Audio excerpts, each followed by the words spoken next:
ओम नमः शिवाय। Quantum speed reading क्या होता है? तो इसको समझने के लिए आपको पहले रीडिंग का प्रोसेस समझना होगा, क्योंकि बहुत सारी इसके बारे में धारणाएं हैं। कुछ लोगों को लगता है कि अगर ऐसे करके बच्चे बस फ्लिप करके बुक को रीड कर लेंगे तो सारे कॉम्पिटिशन्स क्लियर कर लेंगे, सारा बच्चे देश के आईएएस बन जाएंगे। तो कुछ लोगों को तो ये चीज़ें फेक लगती हैं, कुछ लोगों को ये चीज़ें चमत्कार लगती हैं, कुछ चीज़ों को ये चीज़ें कल्पना वाली लगती हैं कि ये तो सारी कल्पना है। तो एक बार इसको बहुत अच्छे से समझ लीजिए कि हम कहना क्या चाहते हैं। क्वांटम स्पीड रीडिंग वर्ड से नहीं समझ में आता, तो पहले तो हमें समझना होगा कि क्वांटम स्पीड रीडिंग होता क्या है। तो रीडिंग क्या है पहले ये समझिए। कोई भी व्यक्ति कैसे रीड करता है, हम एक सिस्टम डेवलप करते हैं। हम सब ने एक सोसाइटी में सिस्टम डेवलप किया हुआ है। हमने कोई भी अक्षर, कोई भी लेटर्स पहले हम सिखाते हैं बच्चों को, और फिर हम उसको पढ़ना लिखना सिखाते हैं, और फिर हम एक लैंग्वेज डेवलप हो जाती है और वो लिखने पढ़ने लगते हैं। वो हमें लिखकर बताने लगते हैं अपने एक्सप्रेशंस को, और दूसरों के एक्सप्रेशंस को पढ़ के समझने लगते हैं।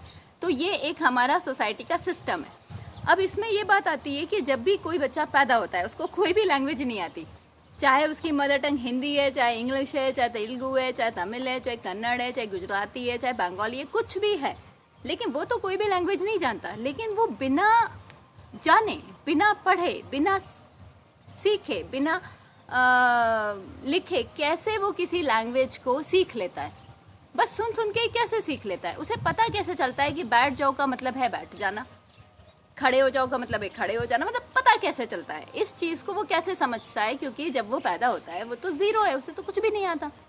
तो आपको ये समझना होगा कि हम लोग लैंग्वेज तो बाद में बोलना सीखते हैं, या लैंग्वेज को तो हम बाद में अंडरस्टैंड करते हैं। अब जैसे मैं अभी जो भी आपसे कम्युनिकेट कर रही हूँ, आप बहुत अच्छे से समझ पाएंगे अगर आप हिंदी जानते हैं। लेकिन अगर आप हिंदी नहीं जानते तो आपको कुछ भी नहीं, ऐसा लगेगा जैसे कुछ भी समझ नहीं आ रहा। लेकिन फिर भी अगर आप बहुत ध्यान से देखते रहेंगे तो आपको कुछ चीज़ें समझ आने लगेंगी। क्योंकि हमारे ब्रेन में एक ऐसा सिस्टम है कि हम अगर उस लैंग्वेज को नहीं भी जानते तो भी हम थॉट्स से कनेक्ट हो पाते हैं, तो भी हम उन चीज़ों को अंडरस्टैंड कर पाते हैं। कोई गुस्से में, हमें पता चल जाता है ये गुस्से में है, चाहे हमें एग्जैक्टली पता ना चले कि ये हमें क्या बता रहे हैं, लेकिन हमें पता चल जाएगा कि ये गुस्से में हमें कुछ कह रहे हैं, ये हमें कुछ सलाह दे रहे हैं, ये हमें कुछ एडवाइस दे रहे हैं, या ये हमसे नाराज़ हैं तो ये हमें गाली दे रहे हैं। मतलब कुछ भी, जो भी एक कंटेंट होता है वो हम थॉट से समझ पाते हैं। ऐसे ही बच्चे भी जब कोई लैंग्वेज सीखना शुरू करते हैं बचपन में, तो उनके थॉट प्रोसेस बहुत एक्टिव होता है, उनका कनेक्शन बहुत एक्टिव होता है, उनके ब्रेन के न्यूरॉन्स, उनके सेल्स बहुत एक्टिव होते हैं। आपने इसलिए देखा होगा कि स्टार्टिंग के जो 2.5-3 साल होते हैं बच्चों के, वो बहुत सारी लैंग्वेजेस भी एक साथ सीख सकते हैं। अगर उनसे 5 लोग 5 लैंग्वेज में बात करेंगे तो वो 5 लैंग्वेज बोलने लग जाते हैं बच्चे। जबकि हमारे लिए बाद में लैंग्वेजेस सीखना बहुत कठिन हो जाता है। क्यों? क्योंकि उस समय हमारे न्यूरॉन्स मरने शुरू हो जाते हैं और हम लैंग्वेज को लॉजिकली सीखना चाहते हैं। हम लैंग्वेज को अच्छा इसका मतलब ये होता है, अच्छा इसका मतलब ये होता है, ऐसे करके सीखना चाहते हैं। लेकिन बचपन में हम ऐसे नहीं सीखते कि इसका मतलब ये, इसका हम भाव से जुड़ते हैं, हम थॉट से जुड़ते हैं, हम फीलिंग से जुड़ते हैं, हम कनेक्ट होते हैं और हम बहुत जल्दी उस लैंग्वेज को सीख लेते हैं। तो quantum speed reading is a process of connection with the author, with the reader, with the writers, with everyone. Quantum speed reading में भी हम सेम चीज़ करते हैं। हम आपके पहले उस सिस्टम को तैयार करते हैं ब्रेन के, जो थॉट्स से कनेक्ट हो पाता है। उस सिस्टम को, उस न्यूरॉन्स को डेवलप किया जाता है, वो उस हार्डवेयर को दोबारा से जीवित किया जाता है जो मरने लगता है, जिससे कि आप दोबारा से उन वेवलेंथ्स को, उन फ्रिक्वेंसीज को, उन थॉट्स को कनेक्ट हो पाएँ जो बुक में ऑथर ने लिखे हैं। जैसे कि अगर मैंने कोई भी किताब लिखी है तो मैंने कैसे लिख दी? मतलब एकदम से तो नहीं लिख दी, मुझे थॉट्स आए, मुझे कुछ फीलिंग्स हुई, मैंने कुछ अनुभव किया, मैंने फिर उनको एक माध्यम बनाया लिखना, और मैंने वो लोगों तक कन्वे करने के लिए लिखा। तो जो बच्चे बुक को फ्लिप करेंगे, अगर वो क्वांटम स्पीड रीडिंग वाले हैं तो वो फ्लिप करेंगे, जस्ट वो फ्लिप करेंगे बुक को, फ्लिप करके वो किससे कनेक्ट होंगे? जो भी मैंने सोचा है, जो भी मेरे थॉट्स थे, जो भी मेरी फीलिंग्स थी, जो भी मेरे प्रोसेस था, मेंटल प्रोसेस था।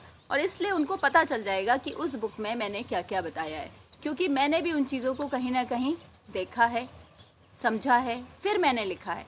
तो बच्चे एक्चुअली रीड नहीं करते बुक। जैसे हम लोग क्या सोचते हैं, अच्छा वर्ड टू वर्ड रीड करते हैं, इस पेज पे ये लिखा है, इस पेज पे ये लिखा है। ऐसा नहीं होता क्वांटम स्पीड रीडिंग में।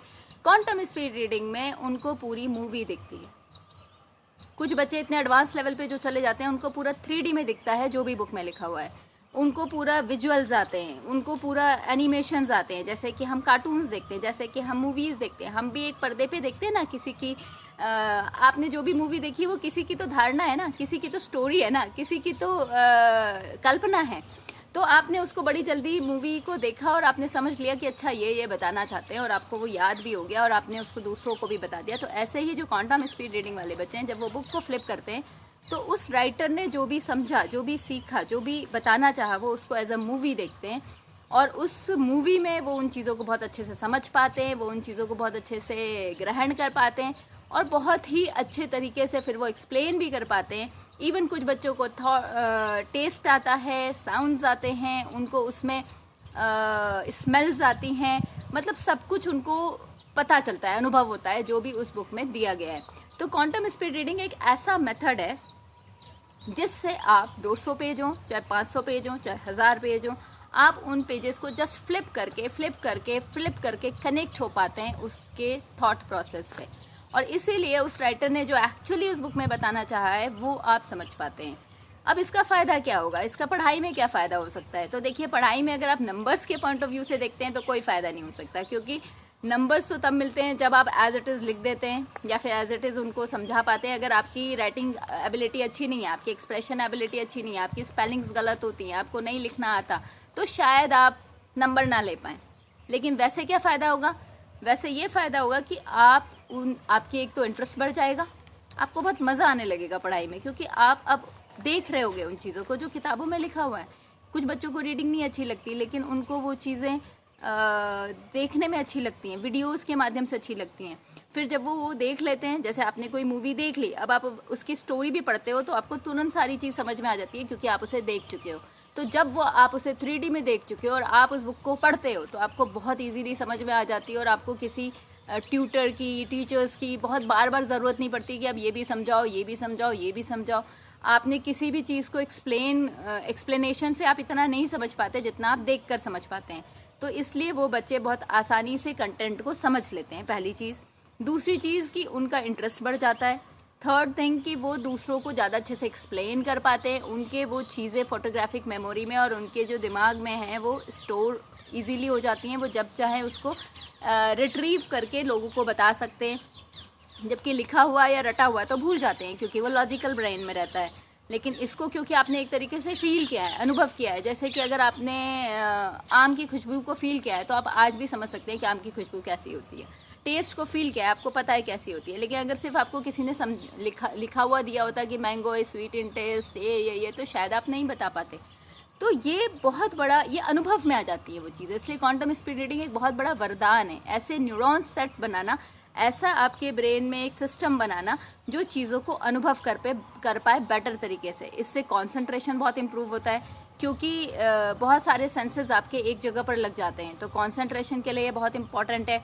ये आपकी मेमोरी को बहुत शार्पन करता है, आपके इंटरेस्ट को बहुत बढ़ाता है, आपकी एक्सप्रेशन एबिलिटी को बहुत बढ़ाता है। आप बहुत सारे कंटेंट को बहुत जल्दी समझ सकते हैं।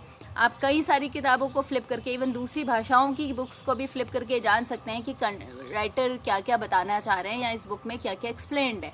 तो ये एक तरीके से व्यवहार में तो वरदान है ही, प्लस अगर आप इसके स्पिरिचुअल फ़ायदे देखेंगे तो वो तो बहुत बहुत सारे हैं। लेकिन हाँ, लोगों को ज़्यादा कुछ लेना देना नहीं है स्पिरिचुअलिटी से, इसलिए इस वीडियो में हम नहीं बताएंगे। लेकिन हाँ, हम इतना तो कह ही सकते हैं ना नटशेल कि ये एक वरदान है इस सोसाइटी के लिए। क्वांटम स्पीड रीडिंग ज़रूर हर बच्चे को सीखना चाहिए और पेरेंट्स को सिखाना चाहिए।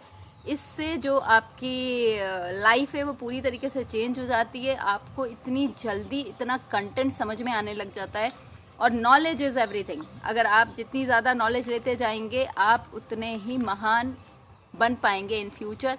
अगर किसी को लीडर बनना है, अगर किसी को शासक बनना है, अगर किसी को लीड करना है सोसाइटी को, कुछ भी अगर आप चाहते हैं कुछ ऐसा अद्भुत करना, यूनिक करना, तो यू शुड हैव नॉलेज। और नॉलेज ये नहीं होती कि रटना। हो सकता है आप कल भूल जाए रटी हुई चीज़ें, आज आपके नंबर आ जाए, आप टॉपर हो सकते हैं क्लास में, हो सकता है आपके 100% आते हो मार्क्स, लेकिन आपको अगर कल वो चीज़ें पता ही नहीं है कि आपने क्या पढ़ा तो आपके लिए यूजलेस है। तो इसमें वो वाली नॉलेज नहीं आती, इसमें एक्चुअल नॉलेज आती है। आप फील भी कर चुके होते हो उन चीज़ों को, आपने टेस्ट भी, आपके पास स्मेल भी, मतलब सब कुछ होता है। तो आप उन चीज़ों को बहुत बेटर अपनी लाइफ में उपयोग कर पाते हो। तो क्वांटम स्पीड रीडिंग बहुत सुंदर है, बहुत अच्छी चीज़ है। आपको अगर इसके बारे में और भी कोई क्वेश्चन है तो आप हमसे पूछिए, हम ज़रूर आंसर्स देंगे आपके। मिलते हैं फिर आपसे। ओम नमः शिवाय।